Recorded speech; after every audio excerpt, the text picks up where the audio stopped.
Question 121. La sensibilité. Question posée par Kevin en France. Bonjour Sandra, je me permets de t'écrire par mail pour te demander quelques mots sur un sujet. Je me doute que tu as beaucoup à faire, aussi je n'attends pas une réponse rapide, si réponse il y a.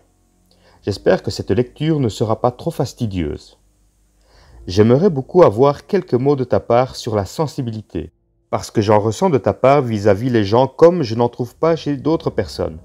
Et ça me surprend de le ressentir à ce point.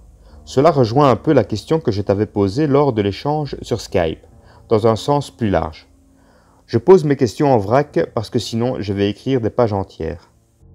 Quelle est l'origine de la sensibilité? Dans le réel, c'est quoi la sensibilité? Ça vient d'un plan précis?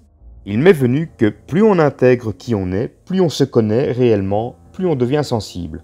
Cela aurait alors un lien avec l'intégration des principes universels? Si ça en a un, ça doit être de plus en plus souffrant de vivre en conscience sur le plan humain, pas psychologiquement, mais intrinsèquement. De ce que je ressens, selon ma façon de le vivre, la beauté fait partie de la sensibilité. Ça demande de la sensibilité pour harmoniser un ensemble, pour s'harmoniser soi, son environnement, jusqu'à son mental et sa conscience globale. Ça devient du détail à l'infini comme la parole. Pour moi, la parole est l'outil le plus raffiné pouvant exprimer la sensibilité dans toute sa beauté. Pourtant, il semble bien que très peu de personnes soient capables de ressentir la finesse de cette sensibilité. D'ailleurs, c'est relié à la vibration, n'est-ce pas? Une plus grande vibration égale une plus grande sensibilité, donc un plus grand raffinement, plus d'harmonie, de beauté, à tous les niveaux de l'être parce qu'il devient sensible dans tout ce qu'il est. Justement, il semble que la souffrance de l'être est liée à ce raffinement de la sensibilité, plus encore dans la mesure où il poursuit consciemment un chemin d'évolution. Ça amène presque sur le sujet de la solitude en fait.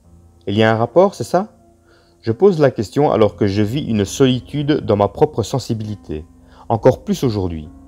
Même vis-à-vis la parole, que j'aime tant, de plus en plus j'en viens à percevoir ses limitations d'expression, surtout dans ces moments où ce qui me passe par la tête ne peut être manifesté par aucun mot.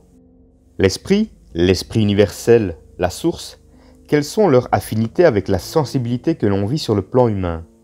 Comment se peut-il que la sensibilité soit si peu évoluée aujourd'hui? À l'échelle planétaire, je veux dire. Est-ce directement ou intimement lié à la conscience? Je te suis très reconnaissant du temps que tu auras consacré à ce message, ainsi qu'à sa réponse le cas échéant. Le plus surprenant, c'est que ça me fait du bien d'écrire ce message simplement parce que je sais qu'il sera lu par une personne d'une grande sensibilité. Pourtant, je ne te connais pas. Je vais mettre ça sur le compte de la vibration. Elle a bon dos ces temps-ci. Et merci encore pour l'ensemble de ton travail. Pour ma part, c'est très stimulant et plaisant à parcourir. Au plaisir d'une prochaine rencontre, de toute ma vibration, Kevin. Bonjour Kevin. La sensibilité correspond à la capacité de l'être à toucher au réel de qui il est et au réel de l'autre. Le point de départ de la sensibilité se situe à l'émergence de la conscience manifestée sur le plan supramental. Lors de la descente de la conscience humaine vers la matière, cette conscience a perdu une partie d'elle-même, et donc une partie de sa lumière. Sa sensibilité a donc été masquée par différents mécanismes de fuite psychologique et ses corps se sont densifiés. Inversement, lors de la remontée de la conscience humaine vers la lumière solaire, ce que nous appelons le phénomène de la fusion, l'ego recommence à habiter des corps subtils qui sont de plus en plus éthérés et lumineux. Plus l'individu réintègre la lumière qu'il a perdue lors de sa descente vers la matière, plus il déloge les masques dont il a eu besoin pour supporter la vie. Autrement dit, plus il déloge les entités qui interféraient dans son psychisme. Bien sûr, ces entités utilisaient sa lumière diffractée pour lui servir une soupe mémorielle involutive qui correspondait à son incapacité à supporter le réel de sa sensibilité. Alors brièvement, plus l'ego accède au réel de la vie, plus il accède à la grandeur de sa sensibilité. L'intégration de la lumière prépersonnelle chez l'ego fait en sorte que les souffrances qu'il vit ne mènent plus jamais vers des mécanismes de fuite psychologique pour l'aider à supporter la vie. En d'autres termes, lorsqu'il a intégré les trois premiers principes universels, ou Aleph, soit la volonté, l'intelligence et l'amour, aucune entité ne peut s'immiscer dans son canal mental de manière à le sortir de son réel. La souffrance qu'il vit est donc traversée intégralement comme un face-à-face avec le réel de sa déchirure qui s'est produite lorsqu'il est sorti en conscience du plan supramental. Ce face-à-face avec les énergies de ses souffrances lui permettent d'affiner le diamant de sa conscience, car il en absorbe le réel pour entrer de plus en plus dans sa sensibilité. Chaque événement lui sert donc à prendre de l'expansion dans sa conscience et dans sa sensibilité. L'ego cesse alors de fuir la vie, mais la traverse avec une force qui correspond à sa sensibilité expansive. C'est l'équilibre parfait entre son intelligence et son amour qui lui permettent de toujours avoir la force nécessaire pour régir sa sensibilité expansive. S'il fuit, il empêche l'établissement de l'équilibre entre son identité intelligente et son amour créatif.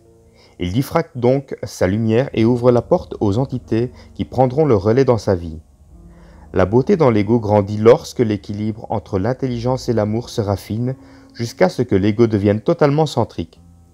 Dès lors, l'ego a intégré l'énergie de son esprit et aussi celle de son esprit universel. Sa sensibilité fait alors partie de sa beauté expansive et surtout elle fait partie de sa réalité solaire en lui. Lorsque l'ego intègre les 4 alephes suivants, cette beauté devient encore plus grande car la sensibilité de l'ego correspond à son réel solaire élargi. Les nuances de beauté deviennent encore plus grandes et sublimes car de ces atomes émane l'énergie des sphères qui le caractérisent. Il est alors possible de ressentir un sentiment de sacré, dans son sens le plus réel et non en termes de soumission ou d'assujettissement à des croyances. Il y a une sorte de pureté d'être qui se dévoile. Il sait s'émerveiller devant la beauté et la grandeur du cosmos qui s'ouvre à lui comme une fleur au printemps. La parole de l'être nouveau devient un vecteur d'expression important de sa volonté intégrée et de sa sensibilité. Les nuances qu'il parvient à aller chercher ne sont pas polarisées, car sa conscience est libre d'interférence. Il est un être de communication et il n'actualise dans sa vie que les pensées qui font partie du réel de sa lumière. Il ne génère pas la peur mais la beauté dans la vibration du réel. Sa parole n'est donc jamais utilisée comme un vecteur pour nourrir des entités retardataires. En ce sens, elle ne résulte jamais de mécanismes de défense qu'il utilise pour fuir sa lumière, comme de vouloir donner raison, dominer, manipuler ou imposer. Sa parole sert plutôt à véhiculer une lumière intégrée en utilisant les meilleurs mots possibles pour parvenir à définir le réel de la vie. La sensibilité de l'ego vis-à-vis son ressenti devient sa mesure pour définir le réel de la vibration qu'il émet lorsqu'il parle ou écrit. L'ego doit donc être capable de se regarder aller, sans se mentir et sans fuir sa propre lumière. Cela dit, c'est parfois difficile pour l'ego en évolution de conscience de trouver les bons mots pour exprimer le réel de ce qu'il vit ou ressent, pour exprimer une vibration qui lui tient à cœur. C'est par la pratique et l'expérience qu'il parviendra à définir les nuances du réel de ce qu'il vit. Cette expérience est importante car c'est à travers les événements et les sentiments vécus et qu'il tente de définir par sa parole qu'il parvient à exprimer la vie. Certes, chacun définit la vie en fonction de la sensibilité qui le caractérise. L'ego peut se sentir très seul dans sa sensibilité s'il ne parvient pas à rejoindre autrui via la vibration qu'il émet. Par exemple, une personne pourrait avoir tendance à croire ou rejeter ce qu'il dit plutôt que d'entrer dans le réel de la vibration qu'il exprime. Cette personne croit donc ses pensées et passe outre le réel pour se donner raison de quelque chose, c'est-à-dire pour protéger une faille qu'elle n'est pas prête à dévoiler. C'est à ce moment que des entités prennent d'assaut sa conscience et il devient alors très difficile de communiquer avec elle. Sa conscience est à l'écart et ce sont des entités qui s'expriment.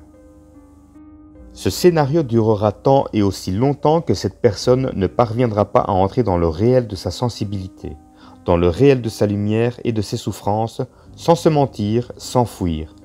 Elle doit parvenir à être totalement authentique et transparente. L'ego qui prend conscience du viol mental que subit l'autre personne ne peut qu'agir le mieux possible, c'est-à-dire ne pas nourrir davantage les entités chez cette dernière. Alors oui, cet ego peut se sentir très seul dans la communication car il ne parvient pas à entrer dans une fluidité de conscience avec l'autre. Il y a donc un bris dans le réel qui les sépare. Bien sûr, ce bris s'applique aussi à toute forme de communication non verbale. L'ego qui intègre l'énergie intelligente de son esprit a de l'identité, ou une définition identitaire, mais il peut encore être assujetti aux entités surmentales dans son psychisme. Il peut donc être déséquilibré psychiquement s'il n'a pas suffisamment de regard ou de respect envers autrui. Dans ce cas, sa sensibilité peut être complètement pervertie car son amour est principalement dirigé vers sa personne. Cela ne signifie pas qu'il n'est pas sensible, mais plutôt qu'il ne parvient pas à intégrer cette sensibilité car c'est encore trop souffrant. Il a donc encore besoin d'entités dans son psychisme pour parvenir à supporter la vie. Lorsque l'ego intègre l'énergie d'amour de son esprit universel, sa sensibilité inclut son réel et le réel de qui est l'autre. Sa sensibilité est donc solaire. Lorsque l'ego intègre l'énergie de la source, sa volonté intégrée liée à tous les alephes solaires lui permet de savoir qu'aucun événement ne peut le sortir de sa lumière, car il est déjà complet et intégral en lui-même. Il régit la vie à la perfection et sa sensibilité devient son gouvernail pour traverser les événements avec brio.